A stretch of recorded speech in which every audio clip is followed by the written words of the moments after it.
Mapagpalang umaga po sa ating lahat. Good morning po at purihin ang aking Panginoon dahil siya ating Diyos na manlilikha at karapat-dapat na siya papurihan at sambahin sapagkat tayo kanyang iniligtas mula sa ating mga kasalanan. Na siyang dahilan kaya tayo ay naririto upang magpuri at magsamba sa Kanya at pasalamatan ang Kanyang ginawa. Ngayon, sabay po natin purihin ang ating Panginoon. Ihanda natin ang ating mga puso at isipan sa pagsamba sa ating Diyos, sa pag-awit, sa panalangin, sa pagbigay at sa pakikinig ng Kanyang salita. Sa Diyos ang kapurihan at kaluwalhatian, tumayo po tayong lahat bilang para po sa ating call to worship and opening prayer. Buksan natin ating mga Biblia sa awit 34 or Psalms 34. Ito pong sinasabi, I will bless the Lord at all times. His praise shall continually be in my mouth. My soul makes its boast in the Lord. Let the humble hear and be glad. Oh, magnify the Lord with me, and let us exalt His name together. I sought the Lord, and He answered me, and delivered me from all my fears. Those who look to Him are radiant, and their faces shall never be ashamed. This poor man cried, and the Lord heard him, and saved him out of all his troubles. The angel of the Lord encamps around those who fear Him, and delivers them. Oh, taste and see that the Lord is good. Blessed is the man who takes refuge in Him. Oh, fear the Lord, you His saints, for those who fear Him have no lack. The young lions suffer want and hunger, but those who seek the Lord lack no good thing. Come, O children, listen to me. I will teach you the fear of the Lord. What man is there who desires life and loves many days, that he may see good? Keep your tongue from evil and your lips from speaking deceit. Turn away from evil and do good. Seek peace and pursue it. The eyes of the Lord are toward the righteousness, and His ears toward their cry. The face of the Lord is against those who do evil, to cut off the memory of them from the earth. When the righteous cry for help, the Lord hears and delivers them out of all their troubles. The Lord is near to the brokenhearted and saves the crushed in spirit. Many are the afflictions of the righteous, but the Lord delivers him out of them all. He keeps all his bones, not one of them is broken. Affliction will slay the wicked, and those who hate the righteous will be condemned. The Lord redeems the life of His servants. None of those who take refuge in Him will be condemned. Tayo pa mananang. O muli-puli ka aming amang nasa langit. Sapagkat Ikaw ang aming Diyos, siyang aming manilikha. Siyang niligtas sa amin mula sa kapahamakan. At siyang nabigay ng katuwiran sa inyong harapan. Kung makatayo dito, Panginoon, sama-sama nagpupuri, nagpapasalamat sa inyong ginawa, sa inyong pagliligtas. Na hindi niyo pinagkait ang kaisa-isang anak para sa amin. Kundi ito yung binigay para sa amin upang pagpahid ang aming kasalanan at bigay katuwiran sa inyong harapan. Sa pamamagitan niya, Panginoon, kami ay kabilang na sa inyong kaharian, sa inyong dugo, sa inyong maging pagkabuhay. Salamat, Panginoon. Salamat sa inyong pagliligtas sa amin. Ang pagliligtas ay sa aming tupos na kagalakan.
God of life, that no grave could ever strain. Praise the Lord, He is alive. What a foretaste of deliverance, power and wearing our home. Christ in power, resurrected, as we will be when He comes. What a foretaste of deliverance, power and wearing our home. Christ in power, resurrected, as we will be when He comes.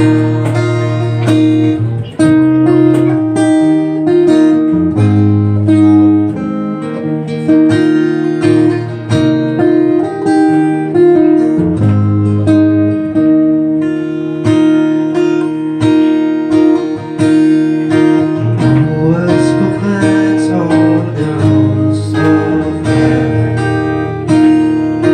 Who else can make every king bow down?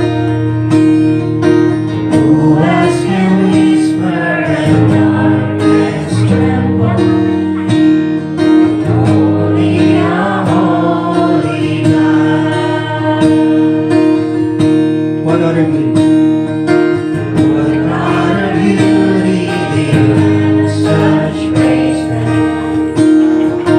What other splendor outshines the sun? What other majesty rules with justice? Only our holy God. Come and behold Him, the one and the only. Cry out, sing holy, forever our holy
Dadako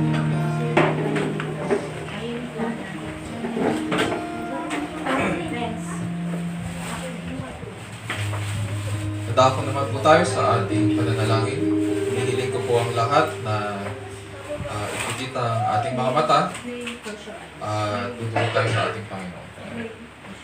Let's pray. Our dear Lord, indeed you are a holy God.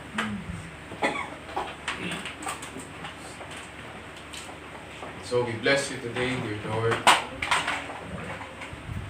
in songs, in giving, and in listening to your word. We thank you, dear Lord, that you have led us here once again.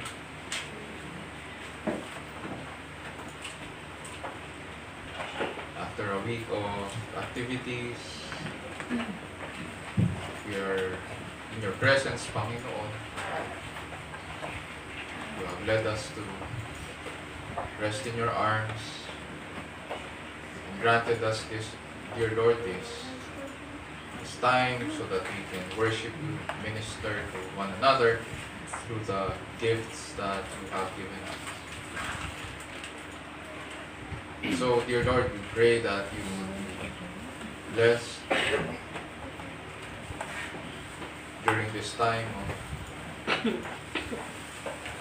giving, during this time of encouragement, during this time of as we lift your name, dear Lord, on high.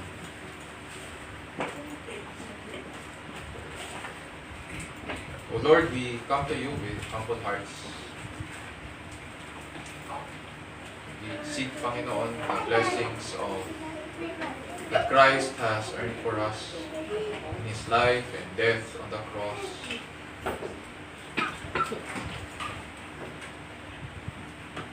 We come with not only with thanksgiving, but in confession as well, Panginoon, of our sins. And ask that your Spirit apply upon us, Panginoon, the blessings which Christ has earned for us, the forgiveness of our sins, He who was raised for justification. So we pray, dear Lord, that you would grant us to stand in your presence. We pray that you would continue to cleanse us with your word and grant us to remember the things that you have taught us so that we would walk in them. So we pray, Panginoon, that you would grant us to continue walking in faith according, Panginoon, to the calling that you have given us. Dear Lord, we are thankful that you have placed leaders over us in government. So we pray for them. Nataas po namin sila, whether they are elected or appointed. Our prayer, Panginoon, is that you would give them wisdom para magampanan nila ang kanilang mga tungkulin. We pray against abuse of authority. We pray against corruption. And we ask, Panginoon, that may, as you continue, dear Lord, to use them, ganun din sa aming mga kapatid na nasa government, na nagtatrabaho doon, and to continue to teach your word. We pray that the principles of your word will be heard in the halls of government and may it be seen, Panginoon, in the way that they conduct yung kanilang mga day-to-day business. So our prayer, dear Lord, that as this is seen, as this is heard, we pray na maging maayos yung kanilang mga systems as they lead us the next few years through this crisis that the world is experiencing post-pandemic.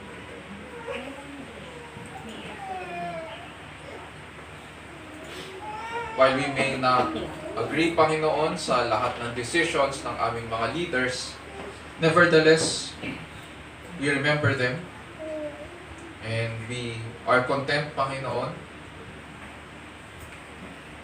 in the truth that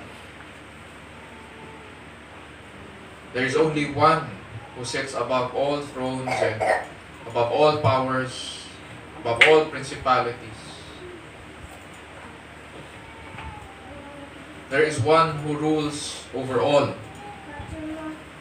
There is only one holy God, and that is you, sovereign ruler over heaven and earth. And so, because of this truth, Panginoon, we are confident that we can live each day in your presence. We can sleep soundly at night. And that we can continue, Panginoon, in the lives that you have given us. According to the grace and calling you have bestowed, Panginoon, on each of your children.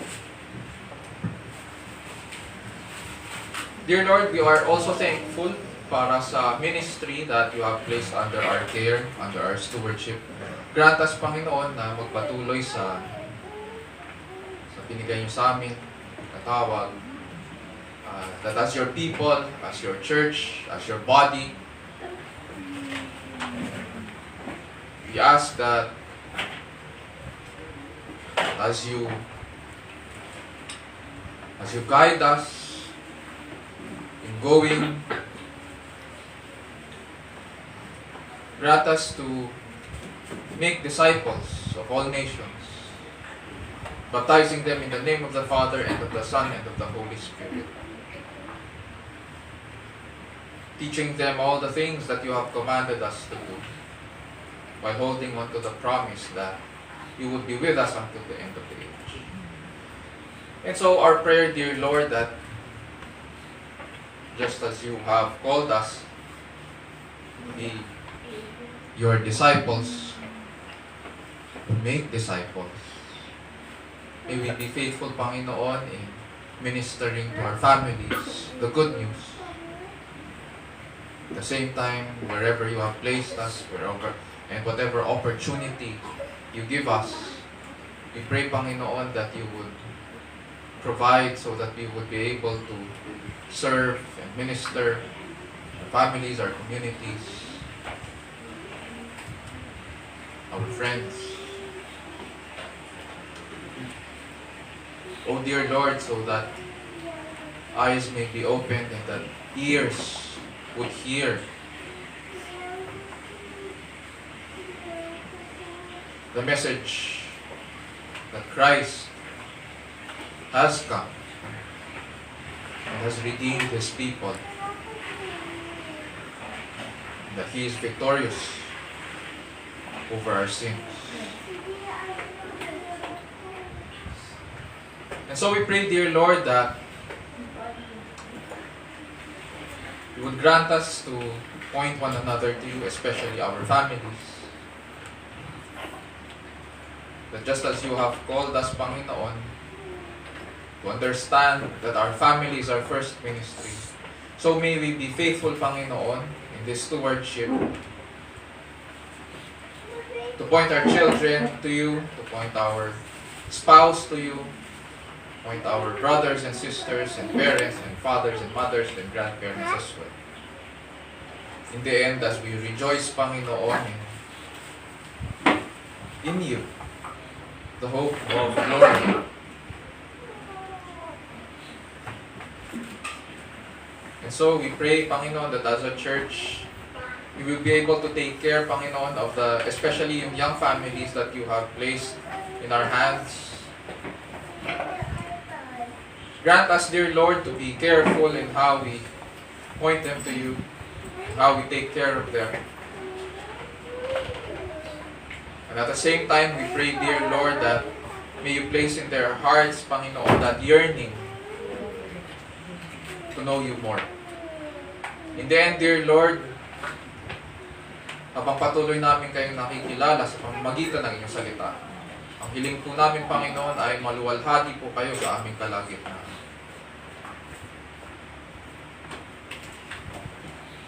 We also pray, Panginoon, for those of us who are sick this morning, those who could not join us. And so we lift them up to you today. We pray, Panginoon, for Irish, who is scheduled for check-up today dahil namamaga ang kanyang lalamunan. Many of us, Panginoon, have cough and cold, yung iba may flu, yung iba may allergies because of the weather. And so we pray, Panginoon, for strength. We pray that you would use the medicines that we're taking, yung mga binigay or prescribed sa amin, mga nireseta. We pray, dear Lord, that may you also use the rest at saka yung care of our families so that we would get well. We pray that may you take away what needs to be taken away. And at the same time, Panginoon, just as you have given us itong mga katawan namin as gifts to us, may we be committed not only to a life of good health, but that of wellness also. So that we would be careful, Panginoon, in the things that we take in, the things that we eat, the things that we do, and the things that we read and watch.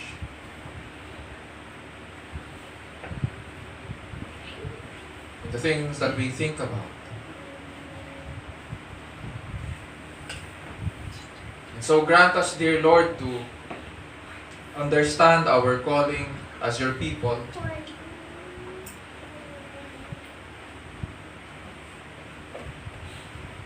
In this faith walk that you have given us.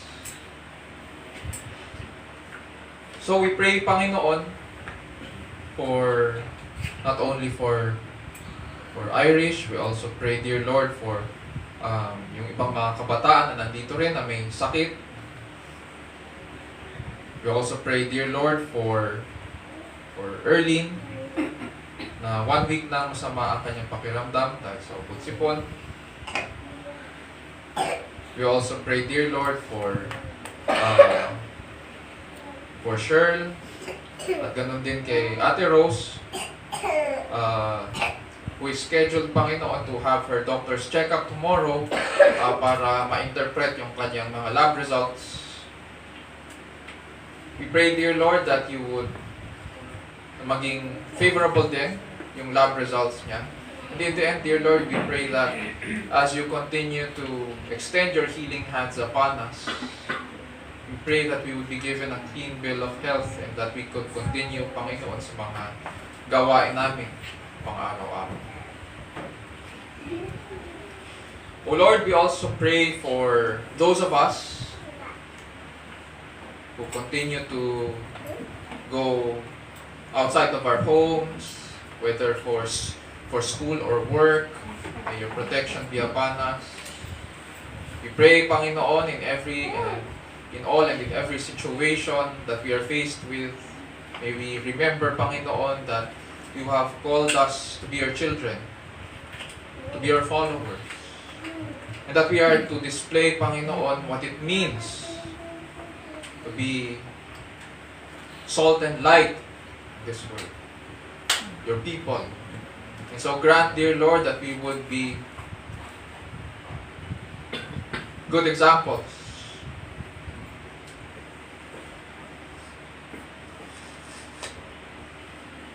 of the grace that you have granted us to the people around us, remembering that you have called us to be Christians first and above all. So may we be a living testimony of the good news that we have received from you. As we approach you now, dear Lord, in the study of your word, we pray, Panginoon, that you would open our eyes. Pray that you would open our ears as well. Grant, Panginoon, that we would see your beauty and majesty in the study of your word. And as you speak to us, as you call out to us, Panginoon, we pray that we would hear the voice of our shepherd and that we would be able to respond to him. And in so doing, we pray, dear Lord, that as you speak to us, we pray that you would change us and we would be changed. And this we pray in Jesus' name, our Lord and Savior. And all of God's people will say, Amen.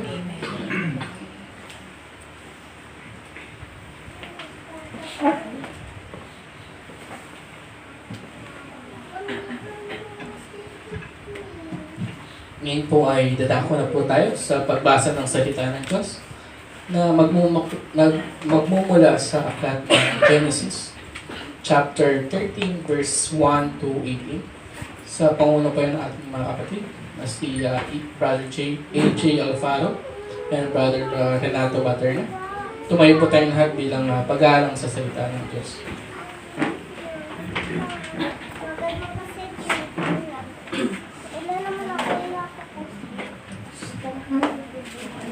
Genesis chapter 13, ito po ang sinasabi. Mula sa Ehipto, si Abram ay naglakbay na pahilaga patungong Negev. Kasama ang kanyang asawa at ang pamangkin niyang si Lot. Dala ang lahat niyang ari-arian. Mayaman na noon si Abram. Marami na siyang mga tupa, kambing at baka. Marami na rin siyang naipong ginto at pilak. Mula sa Negev, unti-unti siyang naglakbay pabalik sa dati niyang pinagkapuan sa pagitan ng Bethel at Ai. Pumunta siya sa dating pinagtayuan niya ng altar at doon sumamba kay Yahweh. Si Lot na kasama ni Abram ay marami na ring tupa, kambing at baka. Mayroon na rin siyang sariling pamilya at mga tauhan. Dahil napakarami na ng kanilang mga hayop, hindi na sapat ang pastulan para sa mga kawan ni na Abram at Lot. Kaya't madalas nag-aaway ang mga pastor nila. Nang panahon ding iyon, ang mga Kananeo at Parizeo ay naninirahan pa sa lugar na iyon.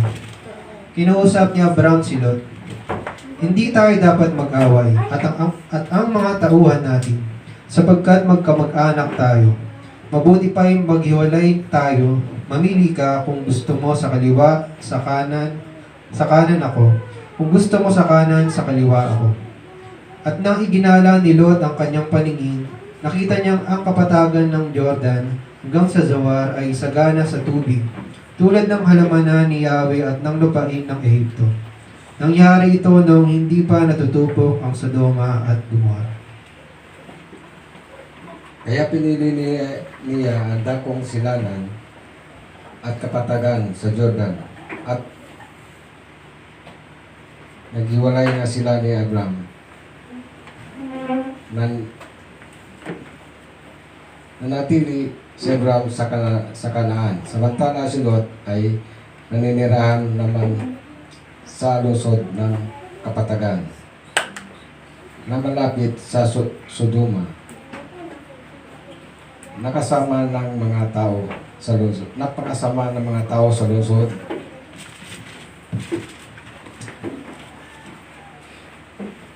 Pagkaalis ni Lot, sinabi ni Yahweh kay Abram, tumanaw ka sa palibot mo. Ang buong lupain na tatanaw mo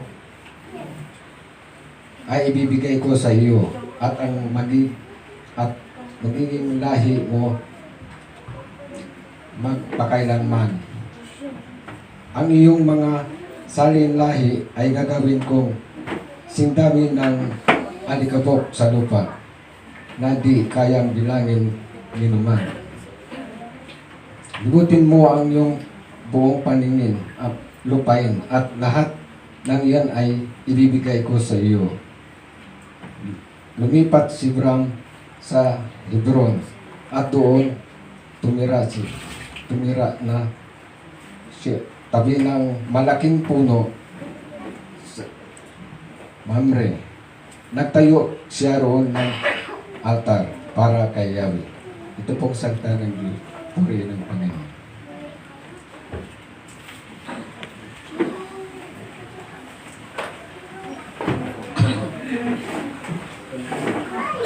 So, muli ang salita po ng Diyos ay katotohanan at ito'y kanyang pinasihan.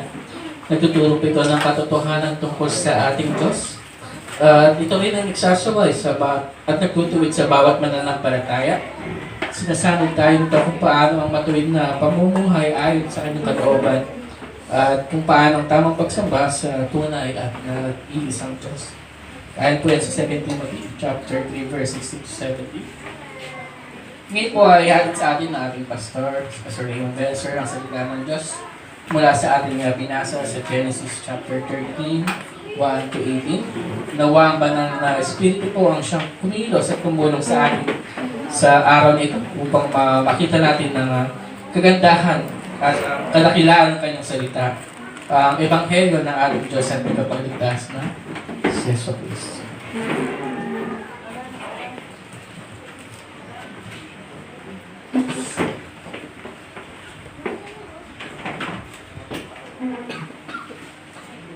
Good morning.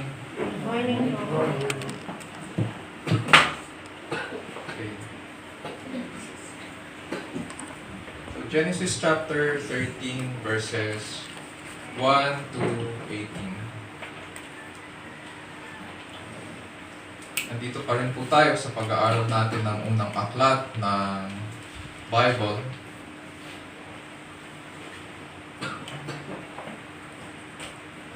This time naman, hayaan nyo basahin ko po muli ang ating passage sa English naman.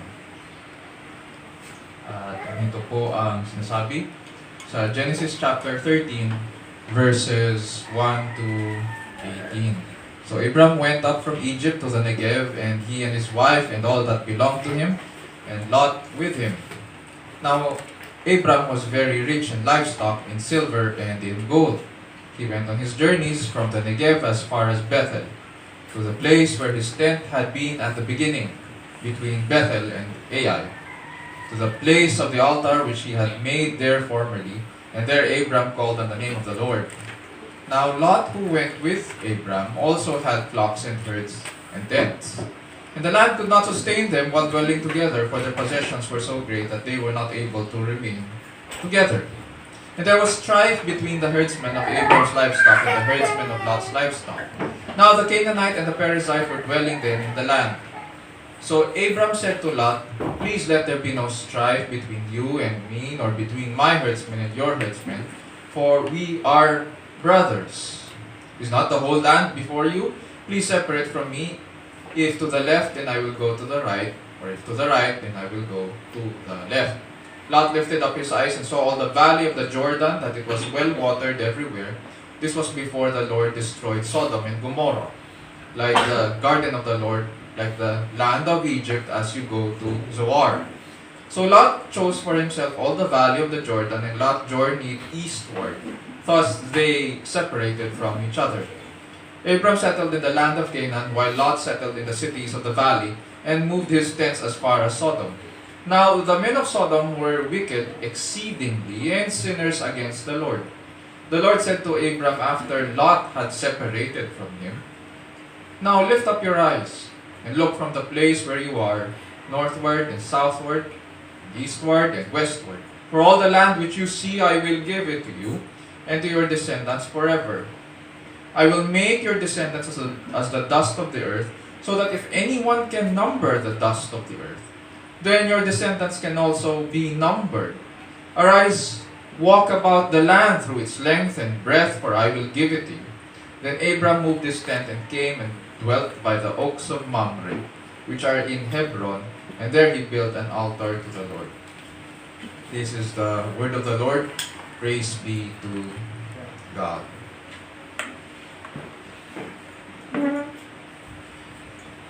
So sa ating pag-aaralan ngayon, mapapansin natin na nanumbalik si Abram doon sa place na kanyang pinanggalingan from Egypt, and nagpapatuloy pa rin ito sa series na testing ng kanyang faith, starting from Genesis chapter 12. And when faith is tested, we need to be aware na ang requirement is to set our priorities straight. There will of course be consequences din sa sins natin. Hindi naman ibig sabihin na porket tinetest yung faith natin, hindi ka magkakasala. Hanggat nandito tayo sa ating katawan, laging nandyan ang bata na magkakasala tayo.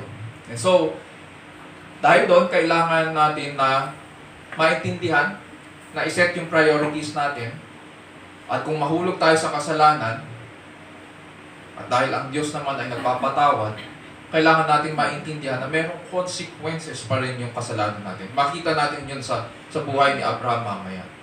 At the end of the day, ang tinitingnan natin whenever Scripture explains itong mga ganitong klaseng passages, for us Christians on this side of the cross, we need to understand that we need to cling to Christ over anything that may be an obstacle, maaaring humadlang sa atin sa pagsunod sa Kanya at sa paglago. And so sa umagang ito, panalangin ko po na sa pamamagitan ng pag-aaral natin ng Genesis, mag-minister po sa atin ang salita ng Diyos. Ano man ang ating pinagdadaanan sa buhay, gaano man ito kahirap, o ano man ang lalim ng problema na ating nararanasan, naway pakita sa atin ng kasulatan na ang Panginoong Diyos ay tapat sa Kanyang mga pangako at umaapaw ang Kanyang magandahang loob sa atin. Maaari po tayong in response sa Kanya, maaari tayong magtiwala sa Kanya bilang tugon sa maayos na pamumuhay sa presensya ng Diyos, sa ilalim ng kapangyarihan ng Diyos, para po sa kalwalhatian ng ating dakilang Diyos. So for this morning, ang magiging question po natin sa passage is, how does God lead us back? Kadalasan pag nagpapayo ang mga Kristiyano sa mga nagko-confess ng kanilang kasalanan, diba sinasabi natin, manumbalik ka. That is a command, diba? It is a command for. Pero tayo ba ang nanunumbalik? O Diyos ang pumapatnubay sa atin sa pagpapanumbalik natin? So makita natin yun dito sa passage sa buhay ni Abraham. Bago tayo magpatuloy, gusto ko lang magbigay din ng additional instruction. Magka-cut lang ako ng konti. Napansin ko lang kanina doon sa reading. Siguro sa susunod, mag-share na lang yung mga readers natin dito sa harapan para merong isa na nandito, yung isa nandito rin para at least nandito kayong dalawa sa harapan. Para nahirapan ako kay Kuya Nato kanina eh. So, next time siguro mag-share na lang dito ng kahit isang Bible lang, okay na yun. So, side note lang. Last week nakita natin kung paano pinangunahan ni Abraham ang Panginoon. Dahil nagkaroon ng tagtuyot at taggutom sa Negev, which is yung southern part ng Canaan, dumiretso si Abraham sa Egypt para doon panirahan. At ginawa niya ito sa kabila ng kawalan ng pahayag mula sa Panginoon. Kaya nga natin sinasabi na pinangunahan niya. Wala kasing pahayag mula sa Panginoon. At nang malapit na sila sa Egypt, ang ginawa po niya, may naisip siya. Bukod sa naisip niya na pumunta sila sa Egypt dahil yun nga ang land of salvation para sa kanila, naisip niya na isangkalan ng kanyang asawa. Inutusan niya si Sarai na linlangin ng mga Egyptian at sabihin na magkapatid sila. Sa isip niya kasi, mang-aagaw ng asawa ang mga Egyptian at maaari siyang ipapatay. Kaya mas mabuti na magsinungaling na lang si Sarai at ibuyo sa pangangalun niya ang kanyang asawa para mapabuti ang kanyang kalagayan. Nang makarating sila sa Egypt, ganun nga ang nangyari. Dinala si Sarai po sa sambahayan, o sa bahay rather, ni Faraon at naging asawa ni Faraon. Samantalang si Abraham naman po ay pinagpakitaan ng mabuti ng mga Egyptian at dumami ang kanyang mga hayop at alipin habang nandoon sila nanirahan sa Egypt. Hindi sinabi sa Bible kung gaano katagal yun. Pero ang intention talaga ni Abraham noong time na yun ay doon na siya mag-settle down dahil sa tagtuyot. So, ano nangyari? Sinalot ng Panginoon ang buong sambahayan ni Faraon. Nagduda si Faraon na may kalokohang nangyari sa kanyang kaharian. At nabisto si Abram. Ganun pa man, hindi pinapatay ni Faraon si Abram sa pagsisinungaling at hindi hinayaan na may masamang mangyari kay Abram at Sarai habang paalis sila sa Egypt. So, ibinalik ni Faraon si Sarai kay Abram at pinalayas sila sa Ehipto. Which leads us dito sa Genesis chapter 13. Basahin po natin ang verses 1 to 4. At ganito po ang sinasabi. So, Abram went up from Egypt to the Negev, he and his wife and all that belonged to him, and Lot with him. Now, Abram was very rich in livestock, in silver, and in gold.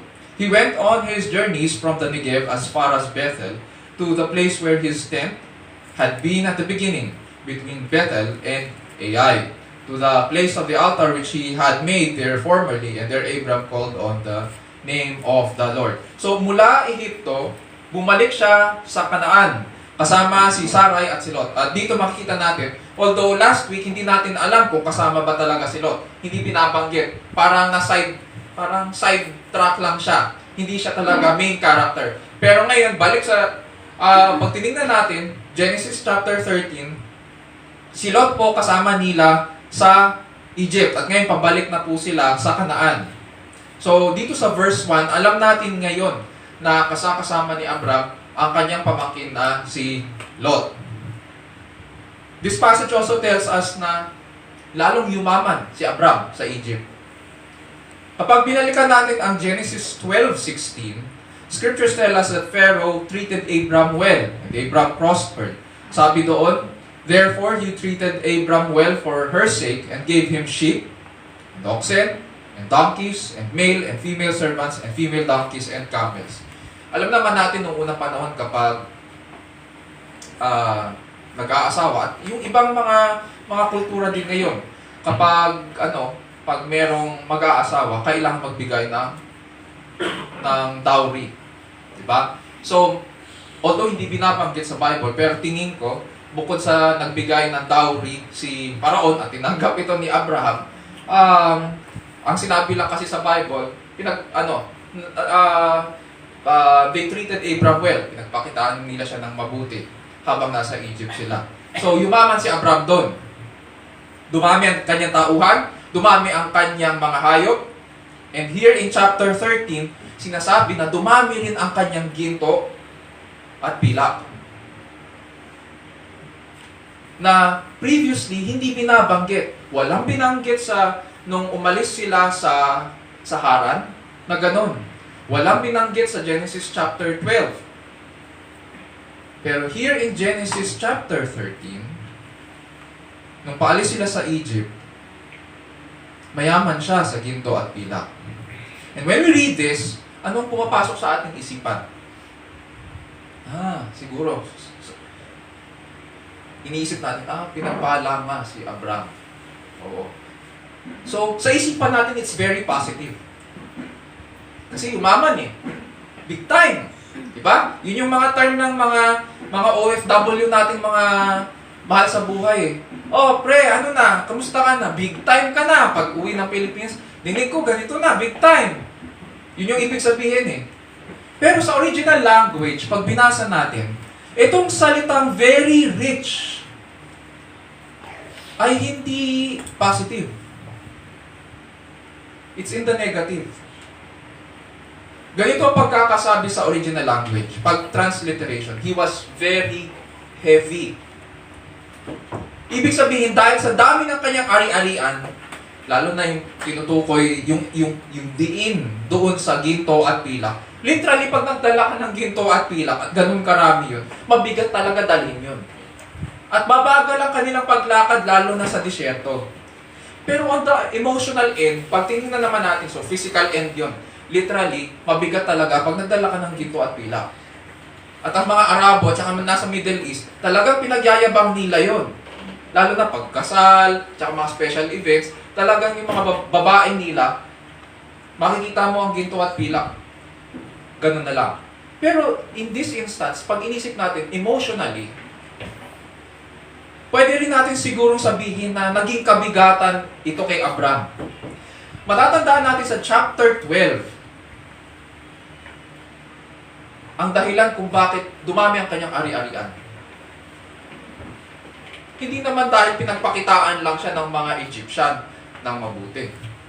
Hindi naman yun lang ang dahilan kung bakit naging mabuti ang treatment sa kanya ng mga Egyptian. Kasi, ang ginawa niya, binigay niya ang kanyang asawa. Sinabi niya kay Sarai, sabihin mo na magkapatid lang tayo. Para hindi nila ako patayin. So, nangyari, ginawang asawa ni Faraon, si Sarai, although asawa siya ni Abraham, so ang tawag doon pangangalo niya o pakikiapid. Binigay mo asawa mo sa iba eh. So ngayon, ano nangyari? Sabi ni Faraon, etong bayan dyan. Mangalakal ka dyan sa Egypt. Hanggat gusto mo. So yumaman si Abraham dahil sa ginawa niya sa kanyang asawa. At dito ngayon sa Genesis chapter 13, napabalik na sila, wala tayong mababasa na nag-uusap silang mag-asawa. Wala. Most probably, sabi ng mga scholars, kaya ganun na lang yung description. Kasi, meron ng strain sa relationship nila. Ikaw ba naman asawa, sabihin mo dyan sa mga Egyptian na magkapatid lang tayo. Hindi ka ba naman maiinis, di ba? Pero ginawa pa rin ni Sarah yung kanyang duty sa kanyang asawa. Pero sinasabi ng mga scholars, most probably na nagkaroon ng strain sa kanilang relationship pabalik. Kaya naging pabigat ngayon itong kanyang ginto at pilak sapagkat nagsusumigaw ito sa kanyang budhi. Nandyan ako sa iyong harapan. Kaya kayo maman, dahil binugaw mo ang iyong asawa. Yun yung ano dito, yun yung malamang yung psychological at saka emotional na baggage ni Abraham dito sa ginto at pilak. Nagpapaalala ito sa kanya ng kanyang kalokohan. May guilt siya. Now, dito sa ating presentation, may hinanda lang po akong map ulit para makita natin kung saan siya bumalik. Matatandaan natin nang galing sila sa Haran, tapos napunta siya from Haran, pababa, papunta sa Kanaan.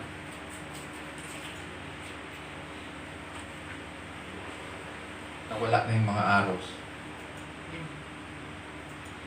Anyway, sige. So, anong nangyari? From Haran, bumaba sila papunta Kanaan, dyan sa Shechem. Tapos from Shechem, nagpunta sila sa Bethel, between Bethel and Ai. Tapos dahil sa tagtuyot at tagkuto, naglakad sila papuntang Egypt. So, dito sa Genesis chapter 30, from Egypt, bumalik sila doon sa Bethel.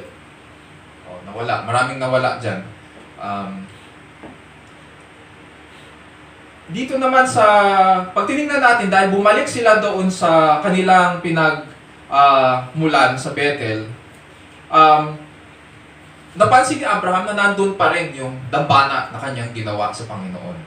And we are told dito sa verse 4, so bumalik sila doon sa dambana na kanyang ginawa at doon siya tumawag sa pangalan ng Panginoon. Nang isulat po ni Moises, mga kapatid, ang aklat ng Genesis, we are also reminded na naglalakbay ang mga Israelita sa ilang mula sa Egypt patungong Kanaan. Nais niyang bigyang diin ang kagandahang loob ng Diyos sa kanyang bayan. And nais din ipakita ni Moises na nakipagtipan ng Panginoon sa kanila at siya mag-iingat sa kanila. Itong kwento ngayon sa buhay ni Abraham ang nagsisilbing paalala na tulad ni Abraham, umalis sila sa Egypt ng maraming nasamsam na ginto at pilak. Pag binasa po natin ang Exodus 12, 33 to 36, mababasa natin na ganun nga ang nangyari. Tulad rin ni Abraham, marami silang nakuhang ginto at pilak nung lumabas sila sa Egypt. At kailangan nilang bumalik sa Kanaan, ang lupang pangako, habang nagtitiwala kay Yahweh. Ngayong nakabalik na si Abraham sa Kanaan, ano pong nangyari? verses 5 to 7. Ito yung makikita nating problema. Now Lot, who went with Abram, also had flocks and herds and tents.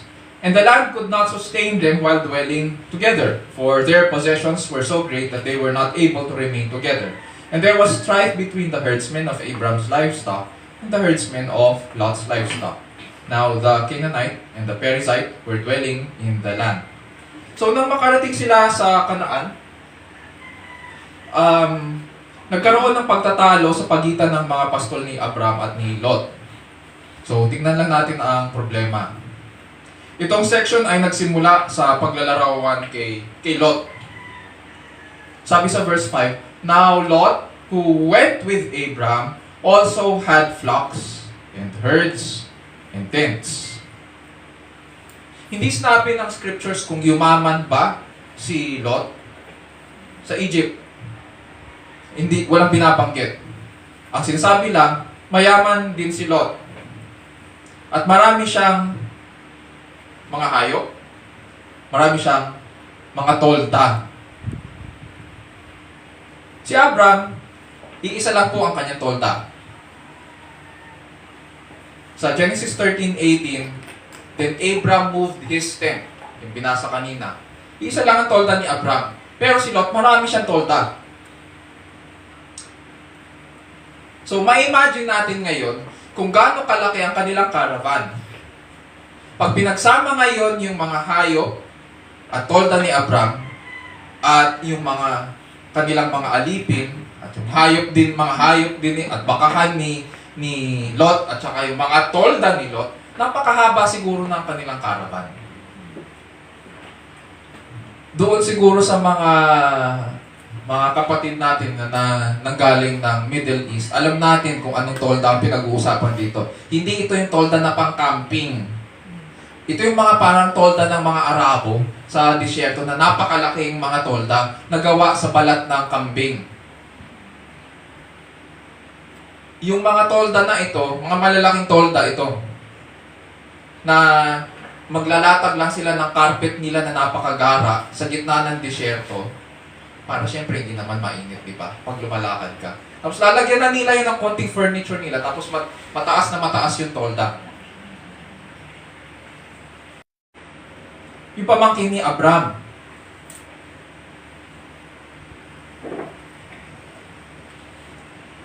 Mayaman daw si Lot, especially sa mga tolda. Ganun pa man, mas mayaman daw si Abraham. Kasi merong mga hayop si Abraham. May bukod doon, may mga tauhan din sila. Sa ibang translations, ang term na ginagamit, pastol eh. So, mga shepherds, sila yung mga nag-aalaga. Malamang binibenta nila yung karne niyan, malamang pinagkakakitaan nila yan, yung mga gatas niyan binibenta nila. Whatever it is. Ang kailangan, ang mga factors para mabuhay sila, kailangan nilang malaman kung saan ang matabang lupa, kung nasaan ang mga damo, at kung saan ang pinakamalapit na water source, o tubig, o ilog. It's clear na dito sa passage, hindi nila pinag-awayan ang ginto at pilak. Hindi rin nila pinag-awayan ang mga hayop. Ang pinag-awayan ay lupa. Hanggang ngayon, anong pinag-aawayan ng mga pamilya? Lupa. Walang pinagbago ang tao. Wala. Lupa. Na walang sinasabi sa ang Bible na natapos ang tagtuyot at taggutom doon sa region na yon. Pero dahil sa dami at laki ng kanilang caravan, may imagine natin yung dami ng hayop at kung yung requirement kung gaano kalaking lupa ang dapat na makonsume para mabuhay. Sabi sa verse 6, the land could not sustain them while dwelling there, for their possessions were so great that they were not able to remain together. So, ini-imagine natin siguro, kung magkaroon ako ng lupa, kung bibili ako ng lupa, siguro okay na ang 500 square meters. Kung pupunta tayo sa Forbes Park, at saka sa mga ibang subdivisions, sa mga primerong mga subdivisions, merong mga 1,000 square meters, 1,500 square meters na lote. Pero, I would imagine dito sa laki ng caravan ni na Abram at ni Lot, hindi sapat ang 1,000, 1,500. Ni 2,000 square meters, hindi pwede. Kahit isang hektar, hindi pwede. Hindi sapat para sa laki ng kanilang caravan. Sa dami ng hayop, sa dami ng tao, sa dami ng tolda. At kahit meron kang 1,500 na land, or kahit 1 hectare pa, ano ang sinasabi lang nito? Ang sinasabi sa atin nito ay ang resources nila ay limited.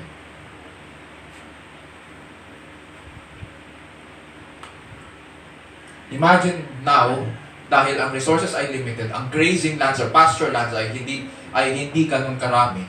Dahil disyerto ito eh. Middle East to eh. Imagine now kung hindi natapos ang tagtuyot. E di mas lalo critical ang sitwasyon. Dapat nga talagang mag-away sila. Pag-aawayin talaga yan. Malala ang problema nila. They need to spread across the land. Unahan yan ngayon kung saan ang pinakamagandang lupa, kung saan ang pinakamalapit na tubig. At kailangan nilang malaman kung saan at kung anong kakaunting damong meron, kailangan mauna sila doon. Kanina, nung binabasa natin ang verses 1 to 4, ang problema ng relationship na kay Abram at na kay Sarai, hindi nagpapansinan ang mag-asawa. Walang sinasabi ang Bible.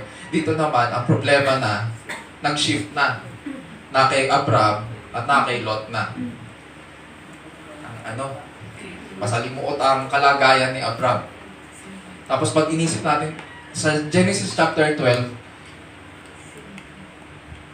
may pagsubok siya. Ilan ang pagsubok na naranasan niya doon? Parang 2 o 3. Tapos ito na naman. Pagsubok na naman. Parang walang katapusan yata. May side note or reminder ang passages natin na huwag natin iisipin na ang nandun sa lupain yun ay si Abram at si Lot lang. Ang sabi po sa verse 7, Now the Canaanite and the Perizzite were dwelling then in the land. Side note siya. Mayroong nauna sa lupain. Sino ba itong mga Cananeo? Review lang po natin. Pinag-aralan natin ang Genesis chapter 10 2 years ago. And ang mga Canaanites, pag binuksan natin ang Genesis chapter 10 verse 6, sinasabi dyan, the sons of Ham, anak ni Noah, diba? May 3 anak si Noah, si Shem, si Ham, si Japheth. So, si Ham. Si Ham, sabi daw, the sons of Ham were Cush, Mizraim, Put, at saka Canaan. Si Ham po ang anak ni Noah, review lang, na sinumpa na magiging alipin ni Shem dahil nakita po ni Ham ang kahubaran ng kanyang ama at wala po siyang ginawa. Imbis na takpan niya ang kahubaran ng kanyang ama, ang ginawa pa niya ay natuwa pa siya at chinismis niya sa kanyang mga kapatid. Bakit nakahubad si Noah nun? Kasi nalasing si Noah nun eh. So, langong-lango. Alam naman natin, pag umiinom tayo, mainit ang ating katawan. Yung iba pa nga, nagtatanggal ng sand, nagtatanggal ng t-shirt. Eto si Noah, hubad. So, nakita siya ng kanyang mga anak. Nagtitinginan ng mga... Huwag na kayong magtinginan. Mamaya nyo na lang pag-usapan. So, ngayon dito, ang nangyari, imbis na takpan ni Ham ang kahubaran ng kanyang ama, pinagtawanan pa niya. At hindi natuwa ang Diyos. Ang ginawa ni Ham, pinagtawanan niya, chinismis pa niya sa kanyang mga kapatid. Uy! Si tatay, tingnan niyo, nakahubad. Yung si Shem at saka si Japheth, imbis na tumawa, hindi nila pinatulan si Ham. Naglakad patalikod at tinakpan ang kahubaran ng kanilang ama. Now, si Ham yun. Tingnan naman natin ang kanyang mga anak. Sino tong si Cush? Si Cush po ay ang lahing maitim. Sila yung mga lahing maiitim sa Bible. Pag binasa natin ang mga Cush or Cushites, sa ibang versions ng Bible, ang translation ay Ethiopians. So, nagmula ang Ethiopian kay Ham, yung loko-lokong anak ni Noah. Hindi lang yon. Ang isa pang anak ni Ham ay Misraim, na pinagmulan ng mga Philistines. Ang mga Philistines po, matatandaan natin, yan yung mga kaaway ni Samson. Diba?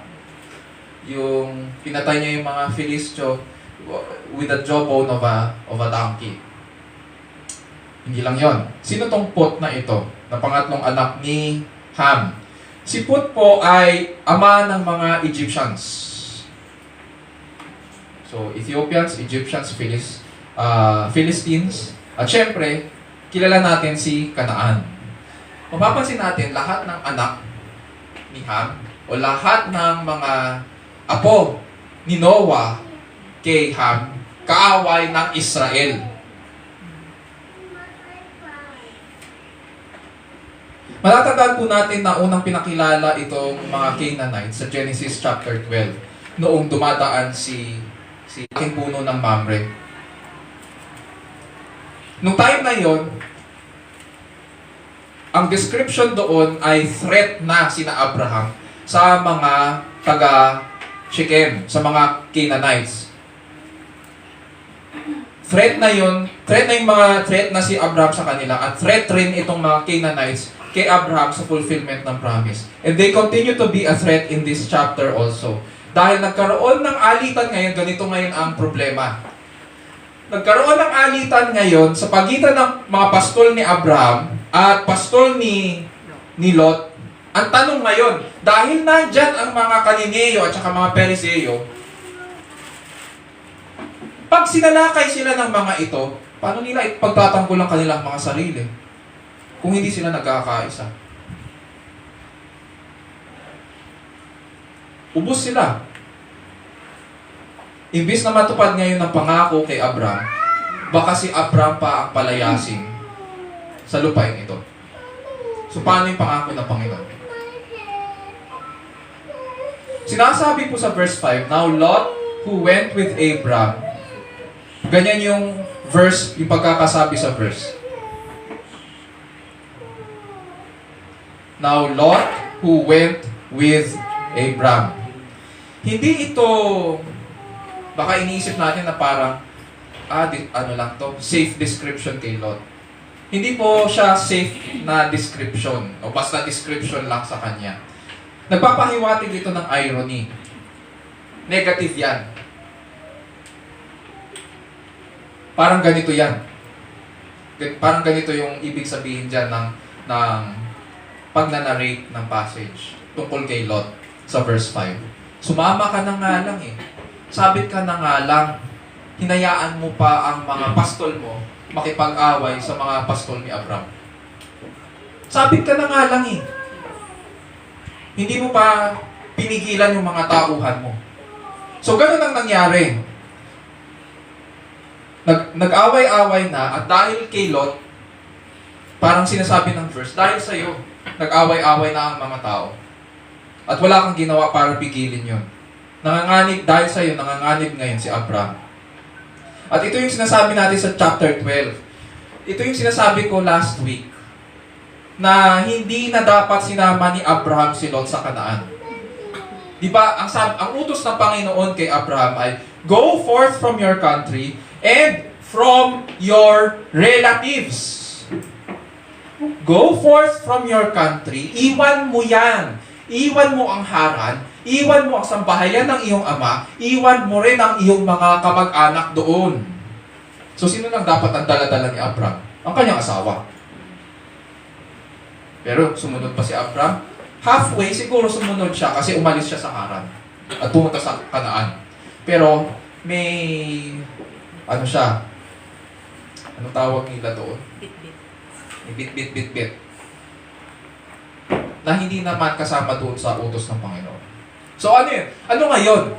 Dahil hindi siya sumunod, sa instruction ng Panginoon, ano nangyari? Eto na yung problema. Bad news, si Lot. Kaya pala pinagbabawal ng Panginoon na huwag mo nang isasama ang iyong kamag-anak kasi warning pala yun. Kadalasan, pag binabasa natin kasi ang mga utos at saka pinagbabawal, sasabihin natin, Panginoon, ang higpit-higpit naman. Warning po yun. Kaya pinagbabawal yan ng Panginoon, warning yan. Hindi sumunod si Abraham. Kaya ngayon, ano nangyari? Ayan, nagkagulo na. Nagpabaya si Abraham sa pagsama niya kay Lot. Mga kapatid, mahalaga na nakikinig tayong maigi sa mga iniuutos ng Panginoon sa kanyang salita. At ang mga hangganan sa pagsunod. May hangganan po. Mahalaga na alam natin ang mga pinahihintulutan at saka kung ano yung mga pinagbabawal. Para nakakaiwas po tayo sa mga unnecessary problems sa ating buhay. Kadalasan pag may masamang nangyayari sa atin o hindi natin nagugustuhan ang mga pinatutunguhan ng mga bagay-bagay, mabilis nating sinasabi, siguro ganito rin ang script natin, ay sinusupok lang ako siguro ng Panginoon. Tapos nagpapapray tayo. Mga kapatid, prayer request for wisdom kasi sinusupok ako ng Panginoon. O nagpe-pray for strength kasi kailangan kong malagpasan itong pagsubok ko. It is true na dapat sinusubok ang pananampalataya.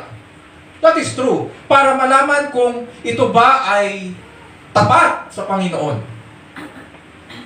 Tama na sinusubok ang pananampalataya para mapatunayan ito. Pero kung ang pinagmumulan ng ating mga paghihirap, kung ang pinagmumulan ng ating mga problema ay dahil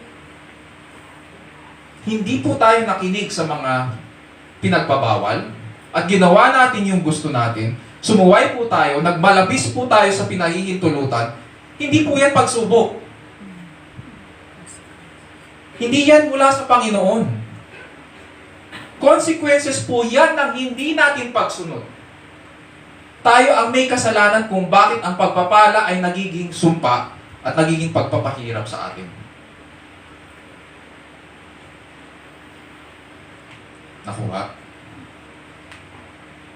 May mga kakilala po akong ganun kasi ang style. Alam ko kung ano yung problema, alam ko kung ano yung pinayo, alam ko kung ano yung hindi sinunod, tapos magpo-post online, prayer request, sinusubok ako ng Panginoon. Ay, teka lang. Alam kong hindi ka sumunod.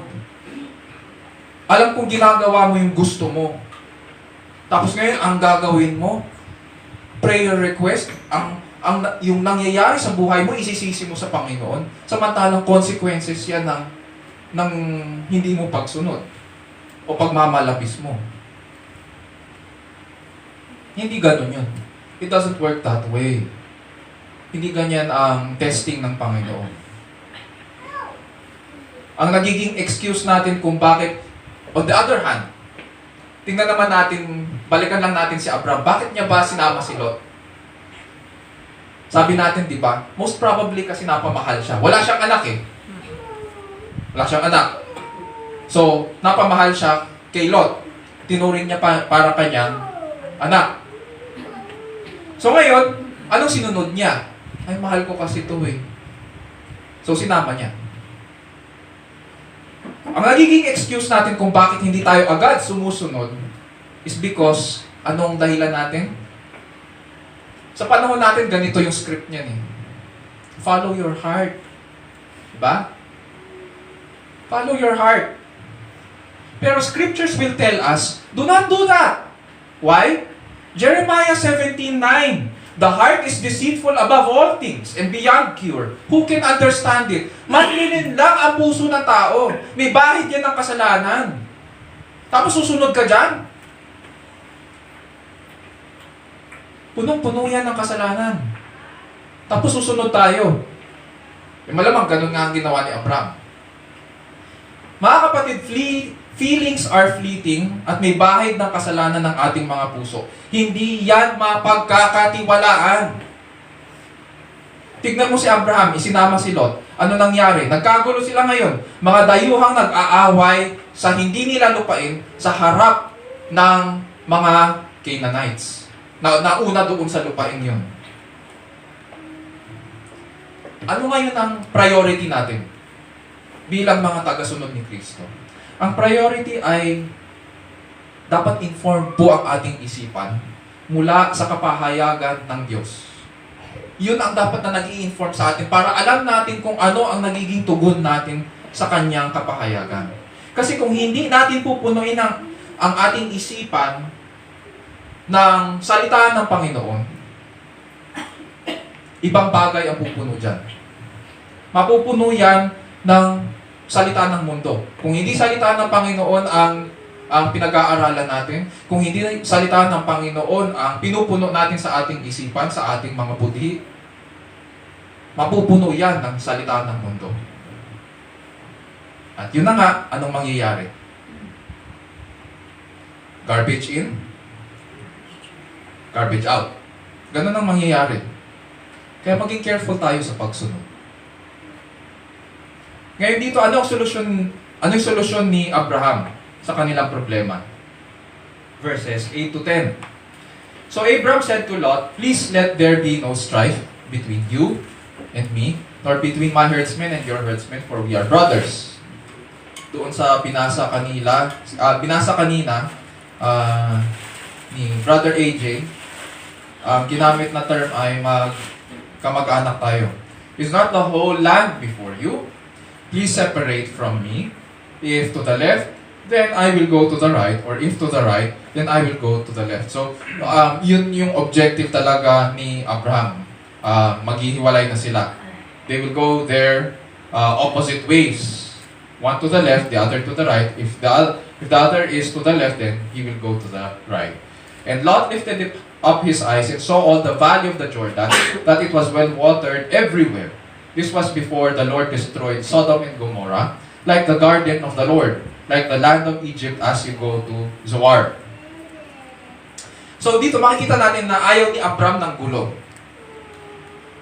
Si Lot ang ginawa niya ngayon, pinapili niya si Lot. So iisipin natin, mabait si Abram. At saka very practical siya. Dahil ayaw niya ng gulo, natural, sinong ia-appease niya? Yung kanyang pamangkin. Sige, ikaw na pumili, sige, para masatisfy na. Ikaw nang pumili ka. So, binigyan ngayon, bagamat si Abram po ang mas matanda, binigyan niya na priority of first dibs si Lot doon sa lupain. Para magkaroon ng peace of mind. Sabi niya kay Lot sa verses 8 and 9, "Please let there be no strife between you and me, nor between my herdsmen and your herdsmen, for we are brothers. Is not the whole land before you? Please separate from me. If to the left, then I will go to the right, or if to the right, then I will go to the left." Preno muna tayo dyan. Bago natin isipin kung anong pinili ni Lot, kailangan nating ipinpoint kung ano yung problema dito sa ginawa ni Abram. Problema na naman ito. Bakit? Nanganganib na nga na mawala ang lupaing pangako kay Abraham dahil sa pag-aaway nila. Tapos ngayon, ang ginawa mo, ang pinapili mo si Lot. Anong pangako ng Diyos kay Abraham? Di ba ang sabi ng Diyos kay Abraham, "I will give this land to your descendants forever." To your descendants. Si Lot ba ay descendant? Hindi. Sino pinapili ni Abraham? Si Lot. Paano kung pinili ni Lot ang Kanaan? Sino ang sinabihan ng Diyos ng pangako? Si Lot ba o si Abraham? So sino nakakaalam ng pangako? Si Abraham. So alam niya ang pangako ng Panginoon sa kanya. Hindi ba dapat yun ang pinakatatago niyang kayamanan? Di ba yun dapat ang iniingatan niya? Anong ginawa niya para pinamigay lang niya kay Lot ngayon? Pili ka, anong gusto mo? Tsaka nung unang panahon at hanggang ngayon sa mga ganitong kultura, ang dapat na may priority, yung pinakamatanda. Tumanda. Yung pinakamatanda. Senior. Siya dapat ang mauna. Siya dapat ang may priority of first dibs. Eh hindi. Ang ginawa nung matanda, ikaw na. Sige, para matapos na ito. Masyadong practical. So ngayon nung binigay mo sa kanya, paano kung pinili yan ni Lot? Eh di tapos na. Hindi na. Pwede mo bang bawiin yun? Hindi mo yan pwede bawiin yun eh. Pinapili mo siya eh. Eh di problema na naman yan.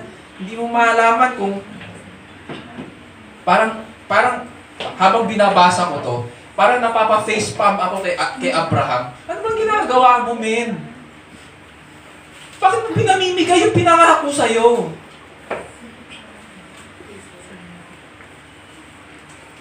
So dito tayo sa next slide please. Slide 4. Yan. Okay. Ngayon makikita po natin dyan na ito ang Kanaan. Ito ang Bethel. Nasira lang yung slide eh. Tapos, itong mga pixelized na portions na yan ang Jordan Valley. Yan yung pinili ni Lot. Yung pinakamalapit at pinakamaganda, natural. Andyan ang Jordan eh. Sino dito nakapunta na sa Jordan? Jordan River. Mukhang si Kuya Owen yata nakapunta dyan. So, sa Jordan River, nandun ang pinakamagandang lupa. So, dito, ito ang Dead Sea, ito ang Sea of Galilee or Sea of Chinnereth. Yan yung pinakamagandang lupa, yung nasa tabing ilog. Yan ang pinili ni Lot. Hanggang dito, sa kabilang side, ito yung pinili ni Lot dito. So, kung sinasabi na left and right, ang tinutukoy, sabi ng mga scholars, most probably nakaharap sila dito, sa east. Sabi ni Abraham, anong pipiliin mo? Kung left ka dito sa Kanaan, dito ako sa right. Pero kung right ka, dito ako sa left. Yun yung tinutukoy. At ang pinili, sabi dyan, Lot lifted up his eyes and saw all the valley of the Jordan, that it was well watered everywhere. Kasi maganda ang lupa eh.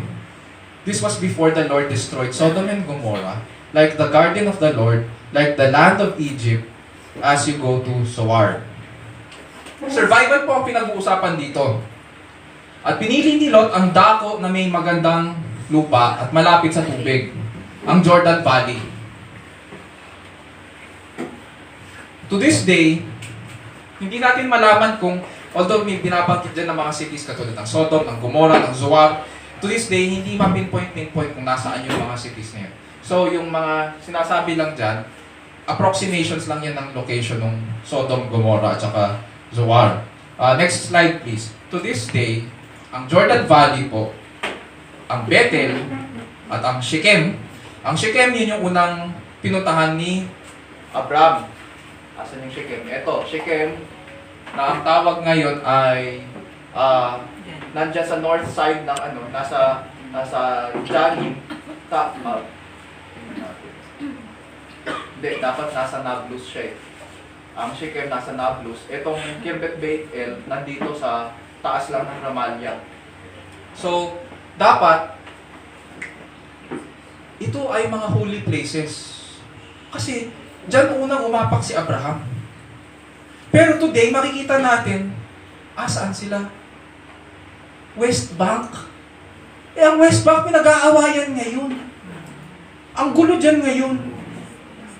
Ang West Bank at saka ang Gaza Strip na nasa baba, yan yung mga territories ng mga Palestino.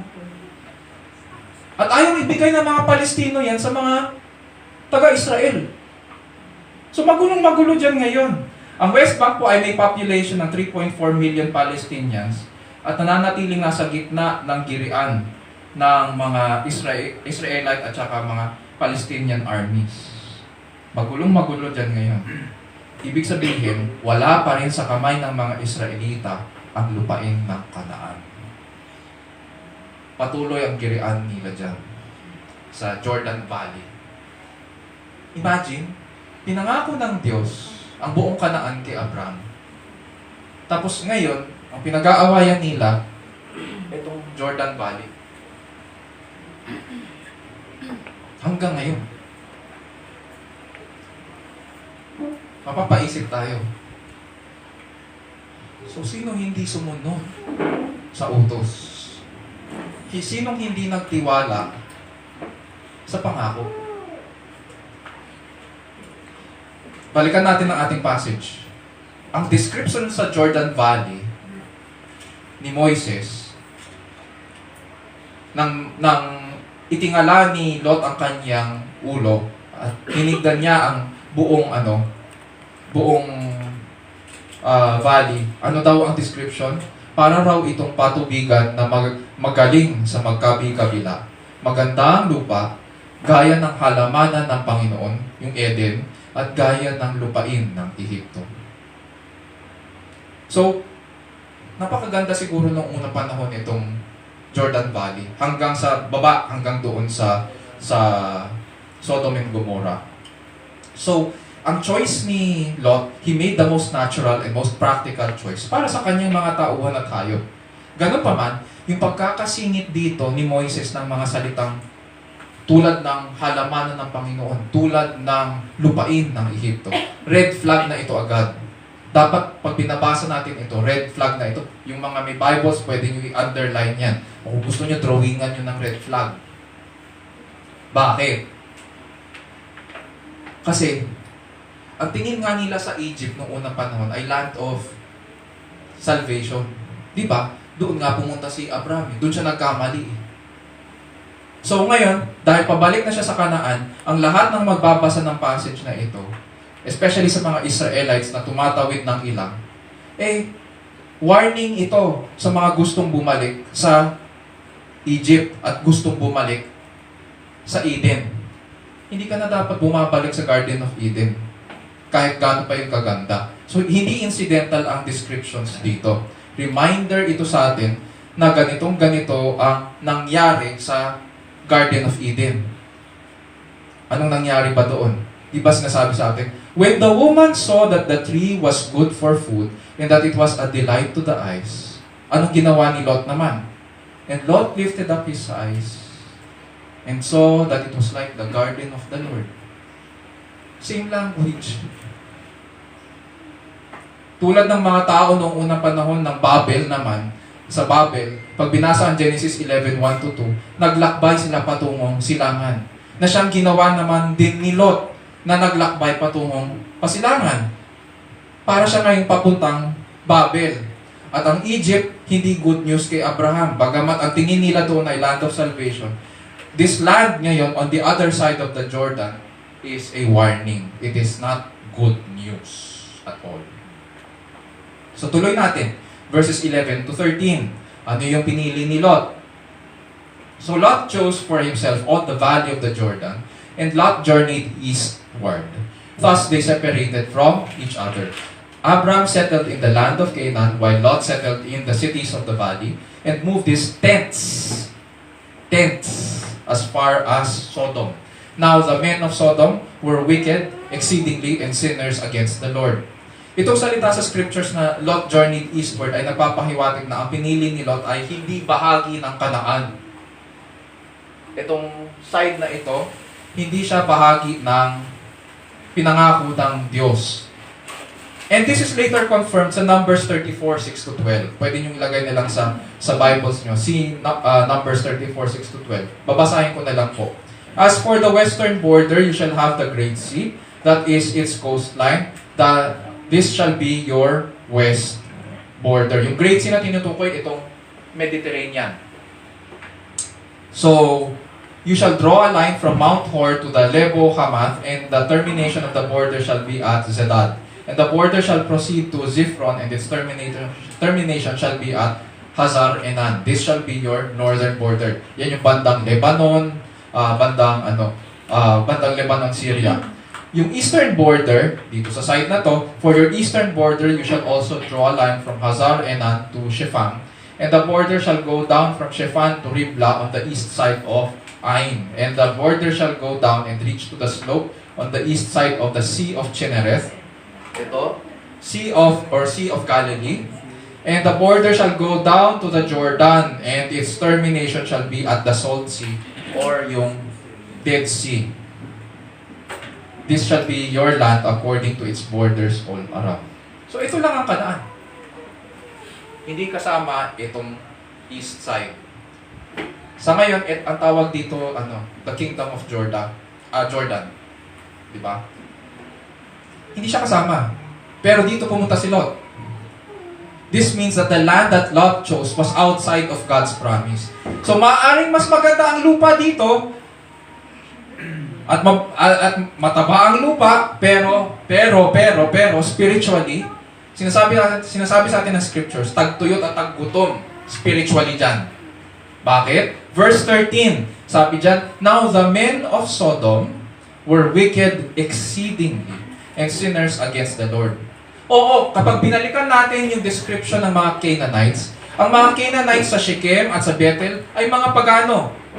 Pagano sila. Pero, ang description dito sa mga taga-Sodoma, ang mga taga-Sodom ay ubod ng sama. Hindi lang yun, anti-Yahweh sila. They were against the Lord. At ito ang pinili ni Lot. Nagkatotoo ngayon ang pinahayag ng Diyos na ang buong lupain ng Kanaan ay ibibigay lamang niya sa salinlahi ni Abraham. Hindi kasama si Lot sa pangako. Hindi siya ang tagapagmana ni Abraham. At ngayon, ano yung conclusion? Verses 14 to 18. Tingnan natin.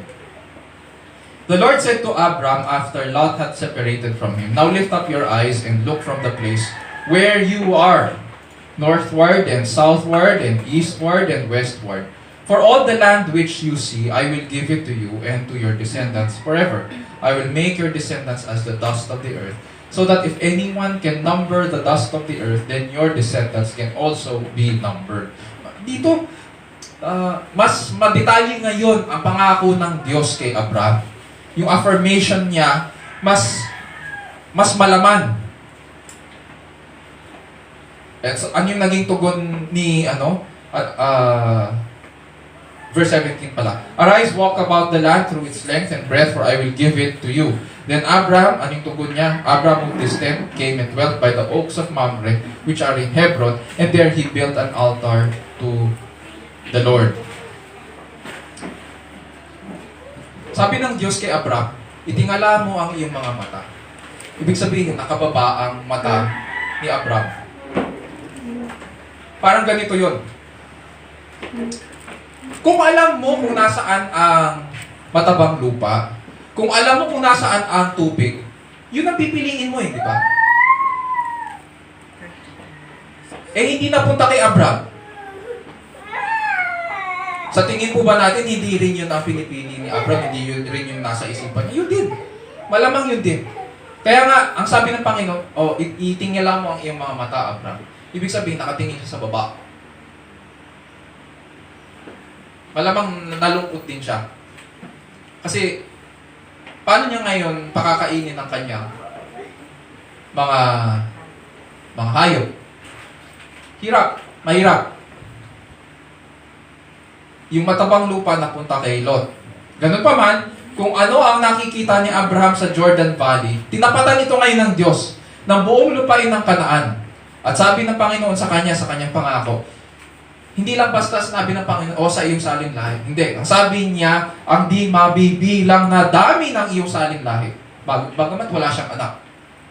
Di mabibilang daw. At verses 15 to 16, for all the land which you see, I will give it to you and to your descendants forever. I will make your descendants as the dust of the earth, so that if anyone can number the dust of the earth, then your descendants can also be numbered. Napakaganda nung pinangako ngayon dito ng Panginoon kay Abraham.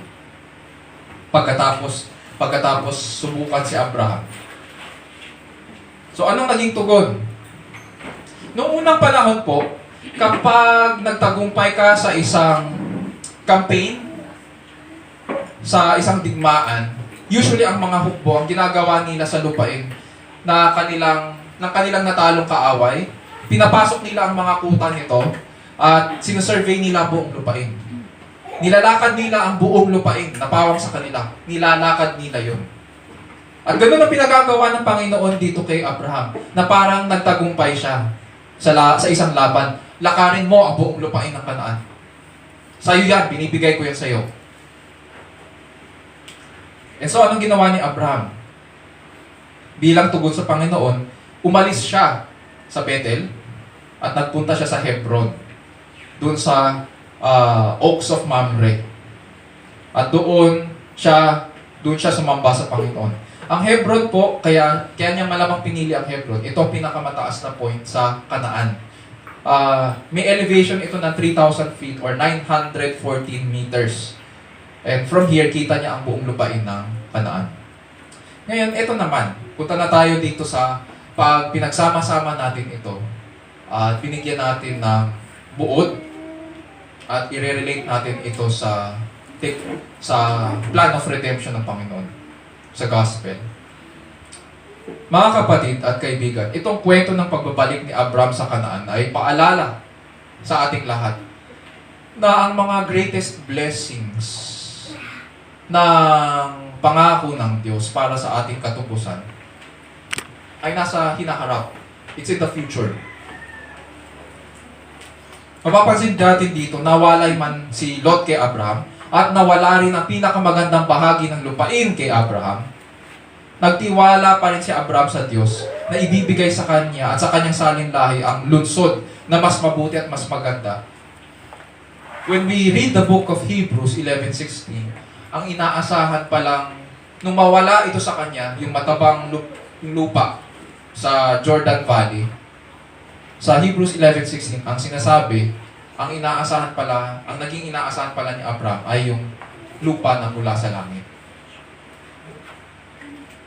Alam natin ito dahil pinadala ng Diyos ang kanyang anak upang sa pamamagitan ng kanyang dugo ay mapatawad tayo sa ating mga kasalanan at mapabilang tayo sa kanyang sambahayan at salinlahi ni Abraham sa pananampalataya.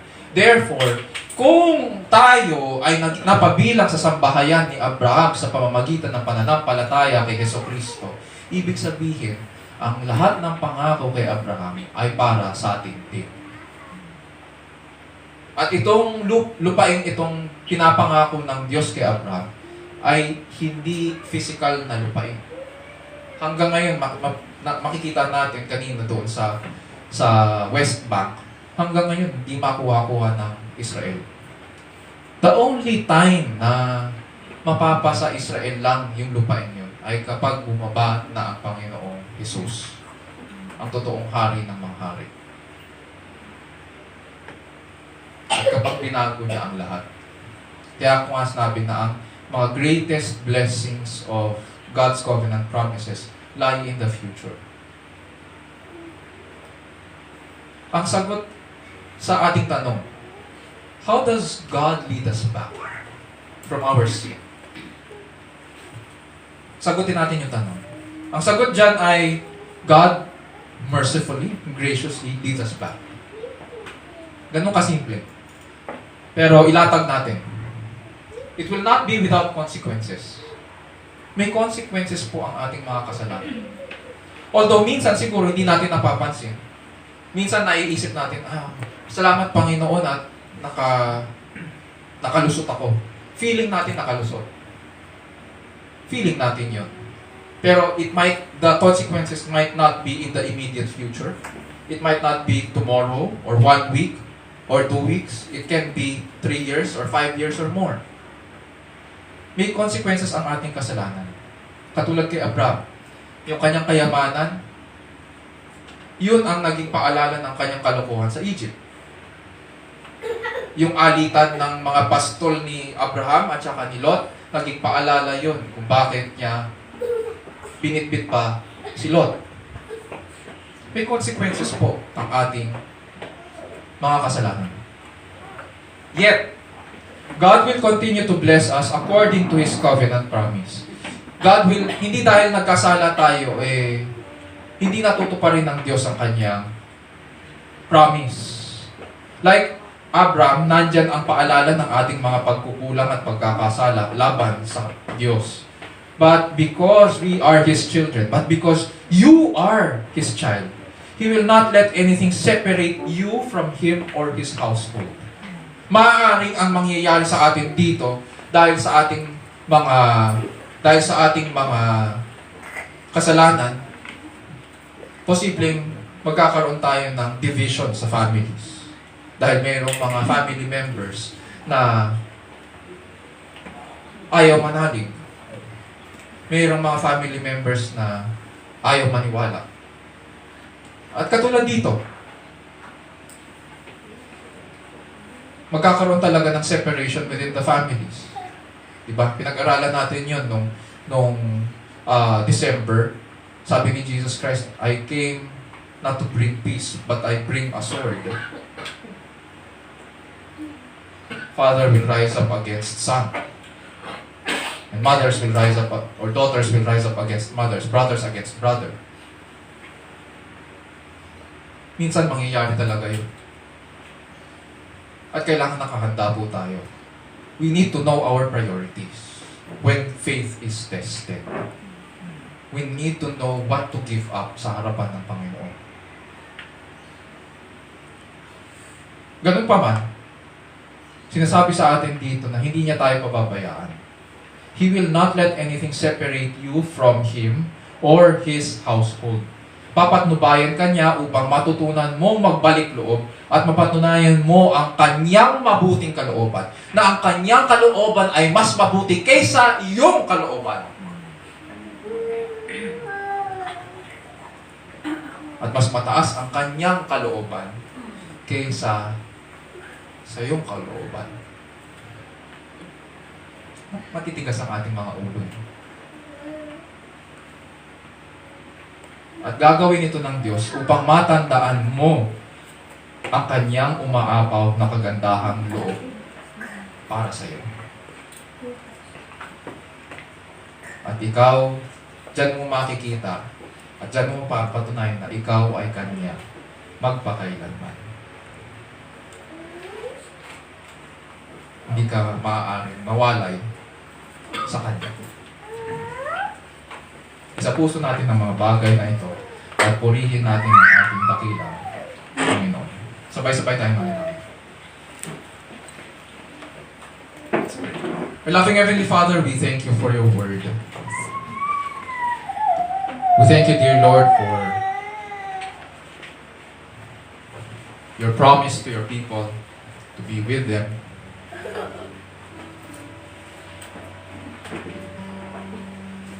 Thank you for the new covenant promises to renew our hearts and to write your law in them and to breathe new life into us so that we may walk according to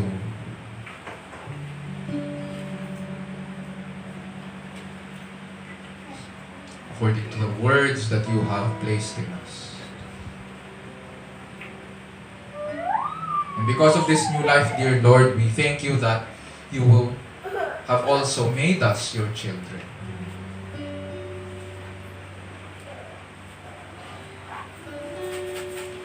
Making us members of, making us descendants of Abraham by faith in our Lord Christ. And so grant, dear Lord, that we would continue to remember these beautiful things.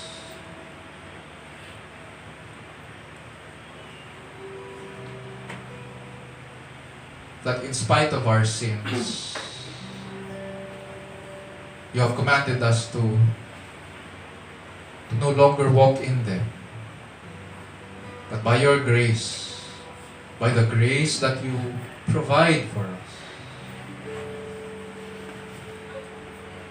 through the blessings of salvation and redemption in Christ, we ought to walk, dear Lord, by faith.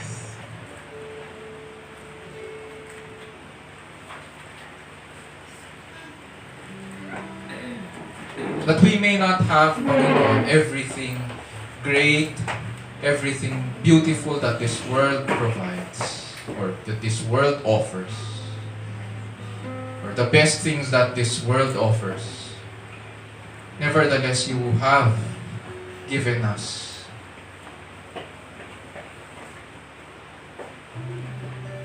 the best that you can give from heaven above, from eternity.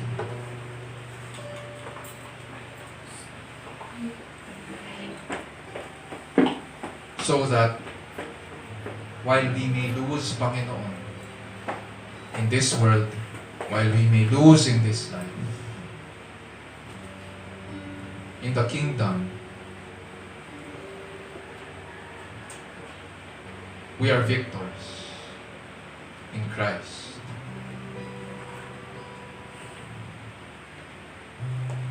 And so we thank you, Panginoon, for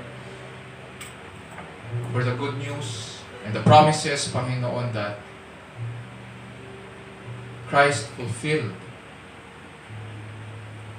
so that these blessings can be poured out upon us. Grant, dear Lord, that we would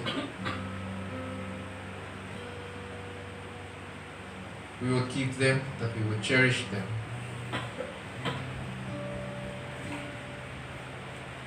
And that whenever, dear Lord, we are tested, we pray, dear Lord, that we would be proven true and faithful. That we would continue to trust in you.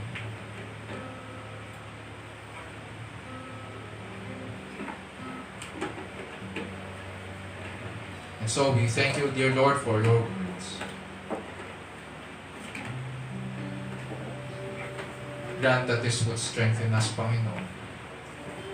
Today, grant, dear Lord, that we would be able to also share this sa aming mga families for your glory and your glory alone. And this we pray in Jesus' name, our Lord and Savior. Amen. Amen.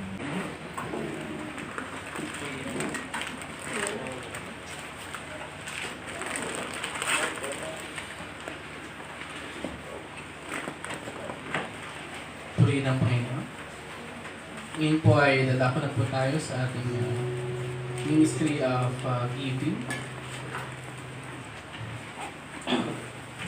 Buksan po natin ang ating mga Biblia sa Matthew 6, verse 19 to 21. Ito po sinasabi. Do not lay up for yourselves treasures on earth, where moth and rust destroy and where thieves break in and steal. But lay up yourselves treasures in heaven, where neither moth nor rust destroys, and where thieves do not break in and steal. For where your treasure is, there your heart will be also. Tayo po yung mawit ng kapuli sa ating Panginoon.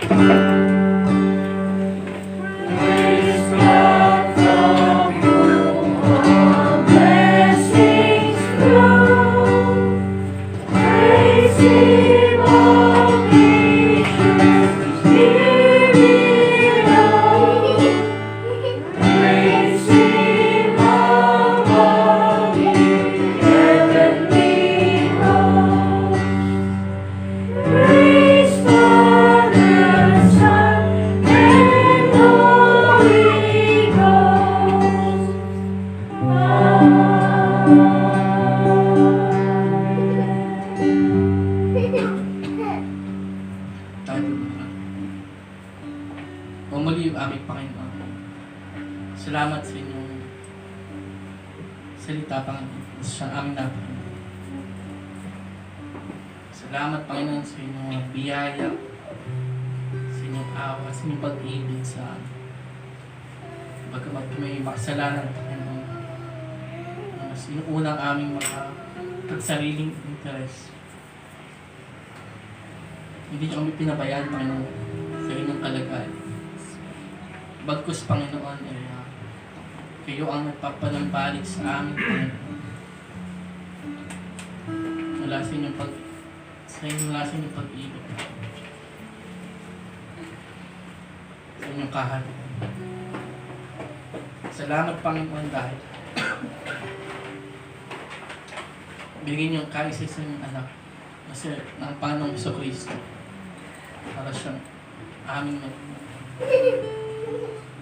tagapagligtas. Siyang magbigay sa amin ng katuwiran sa inyong harapan. Siyang nagpanumbalik sa amin sa inyo. Nakatayo sa inyong presensya, nagpupuri at nagpapasalamat. Dalangin namin, Panginoon, na patuloy niyo kaming ingatan, Panginoon. Alam po namin na hindi madali ang sumunod sa inyo, Panginoon. Ngunit kami po ay nagtitiwala, Panginoon, na dahil ikaw ang aming Diyos, tunay at tapat sa inyong pangako, na siya mag-iingat sa amin hanggang sa huli, hanggang sa muling pagbabalik ng amin, ng Panginoong Kristo. Sa kanyang pagbabalik, Panginoon, ay makasama ka sa buhay na walang hanggan. Nagpupuri sa inyo. Nagpupuri sa inyo, Panginoon. Muli, Panginoon, turuan niyo ang aming mga puso at isipan, Panginoon, na pakumbabang lumapit sa inyo, magtiwala sa inyo, sa inyong plano, sa inyong kalooban. Ano man ang mangyari, Panginoon, ay ayaw mag-ingat sa amin, Panginoon. Magpatatag sa amin. Salamat, Panginoon, sa inyong salita na pinagkalog sa amin sa araw nito. Dalangin namin na ito'y aming maisa puso at may sa pamumuhay, Panginoon. Makita ng iba, Panginoon, ng kagandahang loob sa amin, sa inyong mga anak, sa inyong mga pinili. Muli, Panginoon, may nagpupuri at nagagalak dahil sa inyo, Panginoon. Ang aming labis na kagalakan, makasama ka at magpuri at makatayo sa inyong harapan. Salamat, Panginoon. Muli, dalangin din namin, Panginoon, na sa aming pagbibigay, nawa magamit namin ito hindi lang sa pangangailangan ng iglesia, hindi lang sa pagtulong sa aming mga kapatid na nangangailangan, bagkus ay magamit namin ito, Panginoon, sa pagpapalaganap ng iyong salita, ang mabuting balita ng Panginoong Kristo.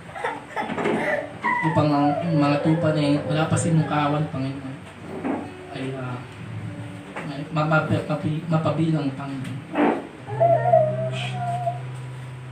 Upang sa inyong muling pagbabalik, Panginoon, ay kami ay handa na makasama ka, magpupuri sa inyo. Muli, Panginoon, ang aming dalangin sa kami sa Panginoon Jesus, sa aming Diyos at Tagapagligtas. Amen. Manatili po tayo nakatayo para po sa ating closing and benediction.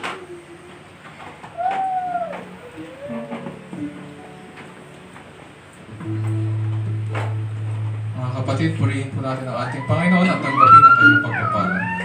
Now to Him who is able to establish you according to my gospel and the preaching of Jesus Christ, according to the revelation of the mystery which has been kept secret for long ages past, but now is manifested and by the scriptures of the prophets, according to the commandment of the eternal God has been made known to all the nations, leading to obedience of faith, to the only wise God through Jesus Christ be the glory forever. Amen.